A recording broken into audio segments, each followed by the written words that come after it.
अस्सलामुअलैकुम वरहमतुल्लाहि वबरकातुहू। तो विज़बर हक़ के तमाम मोअज़्ज़िज़ सामीन कराम, उम्मीद करता हूँ कि सभी दोस्त भाई जी बहन जी खैरियत से होंगे। दोस्तों, तो विज़बर हक़ की जानिब से एक बार फिर आप सभी बहन भाइयों की खिदमत में मोहब्बत के ख़ास अमल लेकर हाज़िर हुआ हूँ कि अगर आप किसी भी इंसान के दिल में अपने लिए मोहब्बत चाहते हैं, प्यार चाहते हैं, किसी से अपनी कोई बात मनवाना चाहते हैं, या फिर किसी भी रूठे रिश्तेदार को या रूठे महबूब को मनाना चाहते हो, उसको अपनी तरफ राग़िब करना चाहते हो, तो आप इस अमल को कर लें। इंशाअल्लाह तबारक व तआला चंद ही घंटों में आपको इस अमल का रिज़ल्ट मिल जाएगा। और अमल की जानिब बढ़ने से पहले आने वाले नए तमाम व्यूवर जिन्होंने अभी तक हमारे चैनल विज़बर हक़ को सब्सक्राइब नहीं किया, तो वो सब्सक्राइब करके बेल आइकन को प्रेस कर ले, ताकि इस तरह की आने वाली हर नई वीडियो का नोटिफिकेशन सबसे पहले आपको मिले।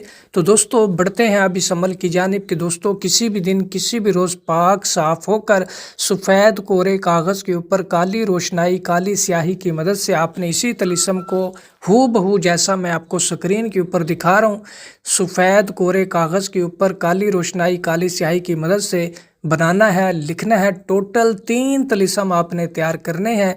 और जहाँ इस तलिस्म के नीचे लिखा हुआ है अल हुब फ़लाँ बिन फ़लाँ, यहाँ पे सबसे पहले उस इंसान का नाम कि जिसके दिल में आप अपने लिए मोहब्बत चाहते हैं, जिसके दिल में आप अपने लिए प्यार चाहते हैं, या जिस रूठे हुए शख्स को, इंसान को आप मनाना चाहते हैं, उसका नाम और उसकी वालिदा का नाम लिख लें। अल्लाह हुब फ़लाँ बिनते फ़लाँ वाली जगह पे आप अपना और अपनी वालिदा का नाम लिख लें। इसी तरतीब से आप 3 अदद तलिस्म तैयार कर लें, बना लें। एक तलिस्म जो होगा उसको पाक साफ कपड़े के अंदर बांध कर अपने सीधे बाजू के साथ बांध लें। अगर आप लड़का हैं तो सीधे बाजू से बांधेंगे, राइट बाजू से बांधेंगे। अगर आप लड़की हैं तो अपने उल्टे बाजू के साथ यानी बाएं बाजू के साथ, लेफ्ट बाजू के साथ बांध लेंगे। और दूसरा जो तवीज़ होगा उसको किसी भी फलदार दरख्त की टहनी शाख के साथ लटका दें, बांध दें, जहाँ पे वो हवा के साथ हिलता रहे। और जो तीसरा तवीज़ होगा उसको पानी के अंदर आपने बहा देना है। पानी हो नहर का या दरिया का या समुंदर का, किसी भी गंदे नापाक पानी के अंदर आपने तावीज़ को नहीं बहाना। याद रहे कि नहर का पानी हो या दरिया का पानी हो या समुंदर का पानी हो, जो चल रहा हो, आपने उसके अंदर इस तावीज़ को बहा देना है, डाल देना है। ये किसी चश्मे के पानी के अंदर आपने इस तावीज़ को बहा देना है।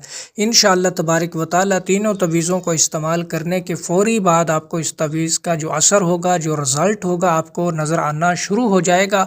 वो इंसान खुद आपसे रब्ता करेगा, वो इंसान खुद आपसे अपनी ज़ुबान से मोहब्बत का इजहार भी करेगा।